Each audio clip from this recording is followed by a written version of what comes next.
Hola, soy Huzou18, y este es mi primer vídeo, espero que les guste.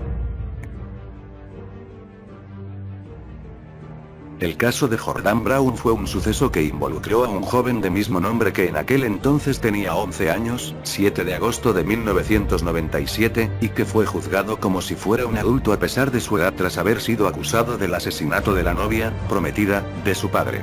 Kenzie Marie Oak, de 26 años, en Wampum, Pensilvania el 20 de febrero de 2009. La Fiscalía General del Condado presentó cargos en el juzgado del estado bajo la acusación de homicidio. A pesar de ser menor de edad, fue tratado como una persona mayor de edad. Tras pasar más de 3 años en un correccional de menores en Erie, Pensilvania, los jueces deliberaban el veredicto. El 13 de abril de 2012 fue declarado culpable y el 8 de mayo del año siguiente anularon la sentencia alegando abuso palpable de la discreción. Oak estaba embarazada de 8 meses en el momento de su muerte mientras dormía en su granja de Pensilvania. Murió a causa de un disparo en la espalda. A consecuencia del crimen también murió el niño nonato. Su hija, de 4 años, tras presenciar la escena alertó a unos jardineros 3/4 de hora después, mientras que la hermana de esta, de 7 años, tenía que ir al colegio. El fiscal general del estado declaró que la víctima falleció tras recibir disparos de bala de una escopeta del calibre 20. El objeto fue un regalo de Navidad que le hizo su padre a Jordan. La Policía Estatal de Pensilvania encontró un cartucho gastado cerca de la ruta que Brown caminó con la hija mayor de Oak para llegar a su autobús escolar. La Organización de Derechos Humanos, Amnistía Internacional, denunció la situación del joven por pretender que se le juzgue como un adulto con posibilidad de cadena perpetua sin opción a libertad condicional, visto por la organización como una violación del derecho internacional. Tras negársele el caso a los juzgados de menores, el juez declaró culpable a Jordan, el cual rechazó autoinculparse como paso para rehabilitarse. 4 más adelante el adolescente estuvo encarcelado mientras un grupo de personas protestaron tras presentar 4.000 firmas en las que pedían un juicio justo y que se respetase el derecho a la quinta enmienda, en este caso el derecho a la presunción de inocencia. También hubo opiniones encontradas debido a la atención mediática del juicio. Algunos opinaron que el proceso debería ser de interés público mientras otros pedían privacidad. La Corte Superior de Pensilvania rechazaron la petición de 3 periódicos de Pittsburgh que pedían estar presentes. 6 ante la negativa decidieron no insistir. Eric Smith, nacido el 22 de enero de 1980, es un criminal estadounidense, encarcelado por el asesinato del infante de 4 años de edad, Terry Robbie, nacido el 2 de octubre de 1988, el 2 de agosto de 1993, en el condado de Steuben, Nueva York. Smith fue declarado culpable de asesinato en segundo grado en 1994 y condenado a la pena máxima entonces disponible para asesinos menores de edad mínimo de 9 años a cadena perpetua en prisión. Smith le gustaba pasar tiempo con sus abuelos, Red y Eddie Wilson. Red dijo: siempre entraba y nos daba abrazos y besos. Le gustaba ser un payaso.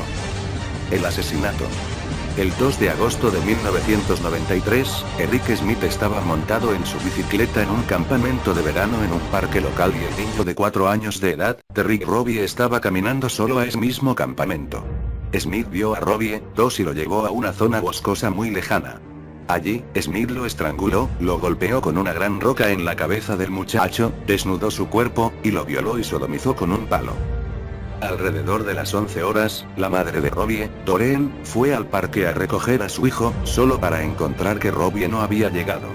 Después de 4 horas de investigación, se encontró el cuerpo de Robbie. El caso de asesinato fue noticia nacional, en gran parte debido a la edad del asesino, 13 años, y de la víctima, 4 años. Al día siguiente los policías investigan el caso asesinato, ya que Eric Smith después de matarlo había dejado los lentes tirados en el suelo. A las 11:59 am antes del almuerzo, Eric Smith se lavó las manos y en el espejo de la marca de una gota de sangre.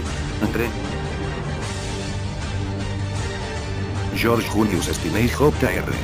21 de octubre de 1929, 16 de junio de 1944, fue, a la edad de 14 años, la persona más joven ejecutada en los Estados Unidos en el siglo XX, y el último menor de 16 años. Stinney fue condenado por el asesinato de 2 niñas. Betty June Winiker, de 11 años, y Media Matames, de 8, en el condado de Clarendon, Carolina del Sur el 24 de marzo de 1944. Stinney fue arrestado al día siguiente bajo cargos de asesinato de primer grado. El juicio tuvo lugar el 24 de abril en el Tribunal del Condado Clarendon. Una vez seleccionado el jurado, comenzó el juicio, a las 12:30 p.m. y terminó a las 5:30 p.m. Tras solo 10 minutos de deliberación, el jurado, que estaba compuesto en su totalidad por hombres blancos, dio un veredicto de culpable. Bajo las leyes de Carolina del Sur en ese momento, toda persona sobre la edad de 14 años era tratado como a un adulto. Stinney fue sentenciado a muerte en la silla eléctrica. La ejecución fue llevada a cabo en la Penitenciaría Estatal de Carolina del Sur en Columbia la mañana del 16 de junio de 1944, menos de 3 meses después que el crimen. Más tarde fue descubierto que la viga con la cual las dos niñas fueron asesinadas, pesaba más de 20 libras, 19,07 kilogramos. Se decretó que Stinney no era capaz de levantar la viga, mucho menos ser capaz de golpear con fuerza suficiente como para matar las dos niñas. Tras 70 años, la jueza de Carolina del Sur, Carmen Davis Mullen, decretó el miércoles 17 de diciembre de 2014, que el condenado a muerte más joven de la historia de Estados Unidos no tuvo un proceso justo. 2. La juez dictaminó que el proceso judicial contra George Stinney había estado plagado de violaciones fundamentales y constitucionales a un proceso regular. Durante un proceso que no duró más de una jornada, la policía afirmó que contaba con la confesión del adolescente, aunque no se encontró ninguna prueba escrita en ese sentido en los archivos judiciales. Su abogado, un cobrador de impuestos blanco, en ese entonces en plena campaña para su reelección, convocó a muy pocos testigos y apenas realizó algunos simulacros de contrainterrogatorios. Al jurado, integrado exclusivamente por hombres blancos, le bastaron apenas unos minutos para condenar al adolescente a la pena capital. Su abogado no apeló el fallo, lo que hubiera bastado para suspender la ejecución. Al examinar las actas del proceso, la magistrada Mullen no halló ninguna referencia a la presentación del arma del crimen.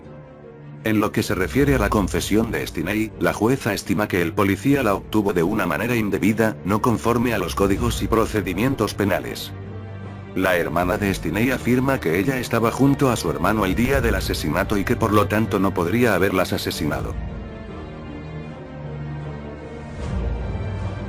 Mary Flora Bell, N. 26 de mayo de 1957 en Newcastle upon Tyne, Inglaterra, Reino Unido, fue encarcelada en diciembre de 1968, culpable del asesinato de dos niños. Martin Brown, de 4 años de edad, y Brian Owe, de 3 años de edad. Betty tenía 11 años cuando fue encarcelada por los asesinatos. La madre de Bell, Betty, era prostituta y de vez en cuando se ausentaba de la casa, viajando a Glasgow por motivos de trabajo. Mary fue su primera hija, que nació cuando Betty tenía 16 años. No se sabe bien quién fue el padre biológico de Mary, aunque ella creyó gran parte de su vida que fue Billy Bell, un criminal arrestado por robo a mano armada, quien se había casado con Betty tiempo después del nacimiento de Mary. Personas no pertenecientes al círculo familiar señalaron que Betty intentó en más de una ocasión asesinar a Mary y hacerlo aparentar como un accidente, en los primeros años de vida de la pequeña. La propia Mary señaló que fue víctima de abuso sexual por parte de su madre más de una vez, diciendo que ella la obligaba a participar en actos sexuales con hombres desde los 4 años de edad. Los asesinatos. Mary Bell fue encarcelada por estrangular en una casa abandonada a un niño pequeño llamado Martin Brown el 25 de mayo de 1968, el día anterior a cumplir sus 11 años de edad. Por lo que se sabe, estaba sola al momento del asesinato. Entre ese momento y el segundo asesinato, ella y su amiga Norma Bell, quien no tenía relación familiar con ella, de 13 años, entraron en una enfermería en Scotswood y cometieron actos de vandalismo, dejando notas donde se responsabilizaba por el asesinato. La policía desestimó este incidente diciendo que era solo una broma. El 31 de julio de 1968 las dos tuvieron parte nuevamente en un asesinato y nuevamente por estrangulación, de Brian Owe de 3 años de edad. Los informes de la policía concluyeron que Mary Bell volvió al lugar del crimen con una navaja para escribir sus iniciales, megabytes, en el estómago del niño, y luego, con esa misma navaja pero con otra mano, formó la M. Mary Bell también usó un par de tijeras para cortar partes del cabello de Brian Owe además de sus genitales. Las niñas eran muy jóvenes y sus testimonios se contradijeron mucho, por lo que nunca se supo con claridad lo que sucedió. En principio la muerte de Martin Brown fue declarada como accidente, ya que no había pruebas de nada extraño. Sin embargo, la muerte fue vinculada con el asesinato de Brian Owe y finalmente en agosto las dos niñas fueron detenidas y acusadas de 2 cargos de asesinato en segundo grado. La condena fue: el 17 de diciembre de 1968, Mary Beth fue absuelta del cargo de asesinato pero fue condenada por asesinato en segundo grado debido a su falta de responsabilidad. El jurado tomó esta decisión después de escuchar los resultados psiquiátricos de la niña, que decían que tenía los clásicos síntomas de una psicopatía.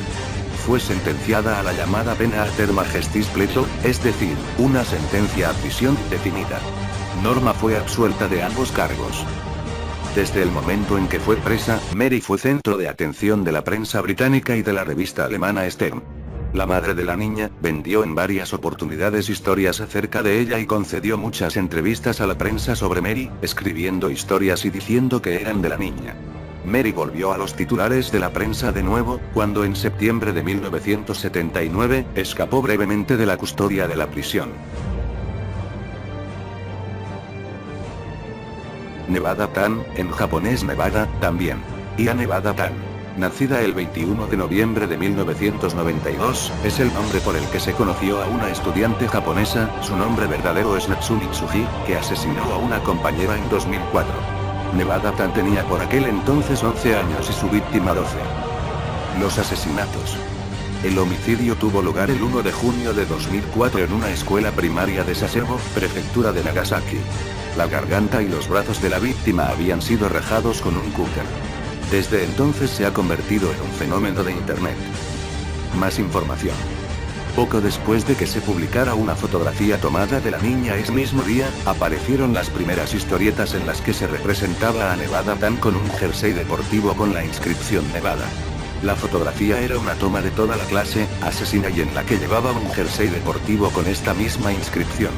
Como la ley japonesa prohíbe la publicación de los nombres de los menores implicados en delitos, el verdadero nombre de la niña no apareció en la prensa, y fue la inscripción de Nevada la que pasó a darle nombre en internet. El sufijo, tan significa pequeña, también se usó la forma Nevada-chan que es un sufijo de significado afectuoso, familiar pequeño, chan. Condena. La agresora fue trasladada en septiembre de 2004 desde el reformatorio en el que se encontraba recluida a la prisión de Ujie, en la prefectura de Tochigi. La institución es la única prisión de mujeres en todo el Japón en la que las reclusas pueden ser puestas en régimen de aislamiento. Bueno, eso fue todo, espero que les haya gustado y les invito a suscribirse y si queréis podéis recomendarme sobre qué quieres que sea mi próximo top. Aquí se despide Juzou18, y nos vemos en la próxima. Y sigan mirando al cielo, perdón al cielo XD.